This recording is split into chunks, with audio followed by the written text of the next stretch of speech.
million of funding support from that. This is an illustration. It's kind of a almost three-dimensional view, but the little pinkish, can everybody see the pinkish portion in the middle there?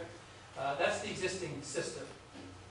And in discussing capacity issues that we had in Grand Bend, or the projected reaching our maximum capacity, we began a discussion with our neighbor South Huron, who was partner in the existing system, about we saw a need, particularly because of the Pinery and South Bend development, of a need to expand the system, and asked if they were interested in participating in an expansion, because they wanted to consider some expansion in their territory. Their initial response was no, but subsequently came back to the table and said, yeah, we think it would be worthwhile doing that, and why don't we at the same time talk to our neighbors to the north, Blue Water.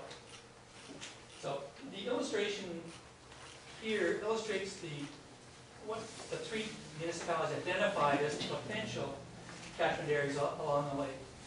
It was being driven by a number of things at that time. There were reports, we were getting reports about water quality in our swimming areas, in both communities, all three communities.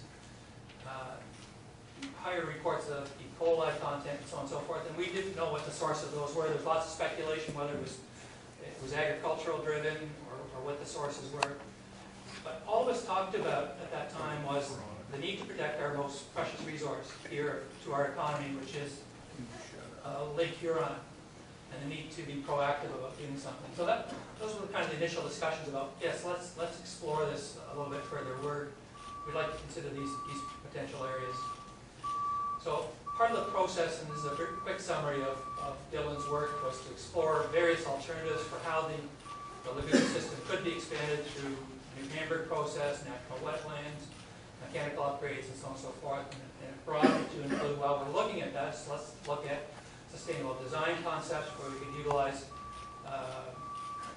methane from the digestion process, solar panels, green roofs, and so on and so forth. So all of those were added to the considerations of the consultant of the what was being labeled as the Tri-Municipal Committee at that time. Ultimately, this area back here was identified in terms of how much capacity it would require. And at the time, it was identified this 6,000 or 4,659 cubic meters per day. The decision making at the time, the previous council, was that we should include, for consideration, capacity to treat zones 3 and 4 at this time, when we had the opportunity to access the kinds of dollars that were being put on the table by the federal and provincial governments to get 2/3 funding. So that consideration for zones 3 and 4 was included in there. And of course, the consideration for zone 4 included the allocation for Pinery Provincial Park and South Bend Estates that were under consideration at that time as well. So that's how we arrived at that capacity issue. The effluent quality, as I said, was an issue that we're continuing to work with the MOE on. We're still trying to read the tea leaves as to what the future might hold for provincial or for federal direction on effluent systems, because they were talking about a pretty high threshold of the species at risk level for effluent from all treatment plants across Canada in the lakes, oceans, rivers, and streams. So we're trying to keep our eye on that. So the net result that we're looking at right now, people have heard the discussion about the full build-out plan is estimated to $26,681,000. We have Built Canada approval for $14.9 million of that, and another $1 million loan from, grant from the Green Municipal Fund, and a loan for. So the net cost for the three partners is in the range of $10 to $11 million. This council and the board had asked for two options for treatment: the full build-out, and this is our net share, the land and shore share, which is just over 48%, I believe, of the total system, less the Pinery's contribution to the treatment facility, for a net cost in the range of $3.7 million. That would be our share that we have to finance. The single train option, again, the numbers are adjusted to reflect that those are the projected costs to land and shores. That also includes a rough estimate of what the financing cost would be annually. So at this point in time, the issue about cost recovery for, we really haven't gotten into as a board or as a council how the plant would, the treatment facility or collection systems for that matter would be cost would be recovered. They have been factored into the sewage rates, they've been factored into development charges. We haven't got into a discussion about whether there's some merit if allocation, capacity allocation is being provided for zone 3 and 4, whether there should be a nominal per lot charge. We haven't gone there, and that's something I think that would be part of the ad hoc committees, perhaps their considerations.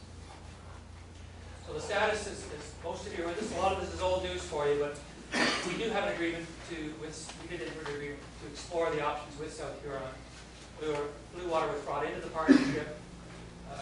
And this is back in about 2004, memory serves.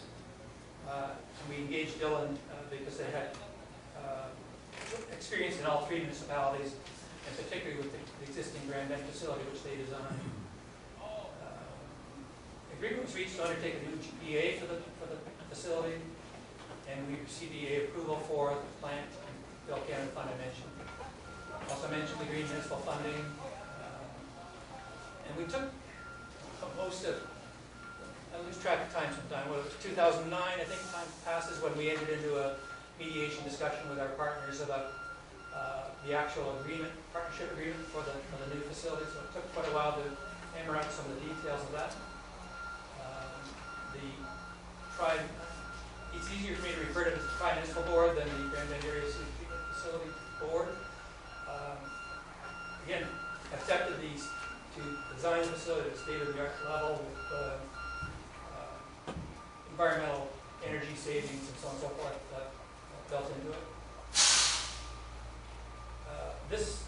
The trigger for the planned EA was subsequently a trigger for exploring the development of the collection system. And the impetus for that was largely based on what the 3 councils were told at the time we received funding for the sewage treatment facility, which was we explained and presented to the ministers that we wanted to jointly work with each other to build a sewage treatment facility and build collection systems. But it's a big undertaking, and we definitely needed federal and provincial help to make it happen because we just didn't have the population demographics to support that. The word of the day was, look, get started with the plant and then come back to see us when you're ready to develop your collection systems. And it was a recognition of the fact that developing collection systems in largely rural areas or distant areas was going to be challenging for the municipality. And so in order to help get our ducks in a row, as it were, the idea was to undertake the EA so we'd have a better understanding of what would be required to service those areas, so that if the opportunity presented itself to come back to it and get the project advanced a lot slower than what was originally anticipated. Once we got the funding, we thought it would come on quicker. So we wanted to undertake the EAs so that we would have some good numbers or relative numbers and a relative understanding of how they could be serviced, so we could make subsequent applications for funding to the various levels of government at that time. So that was kind of the rationale. The agreement has confirmed that Lambton Shores remains the administrative municipality for the proposed new facility as it is for the existing facility. And there was a general agreement on our operator initially getting our feet under us would be OMI, the operator that's currently operating the lagoons for us. We developed some preliminary budgets and financing strategies for the new facility, and we're still working through the option, single tier, double tier options of how that might be financed. Developed rules of procedure for the new board and then made applications. We continue to make applications to the federal and provincial governments for funding and collection systems as best we can.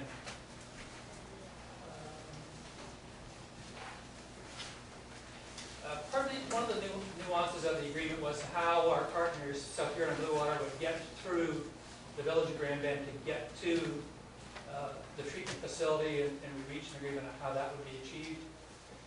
We're currently working with the MOE through this pre-consultation process on the development of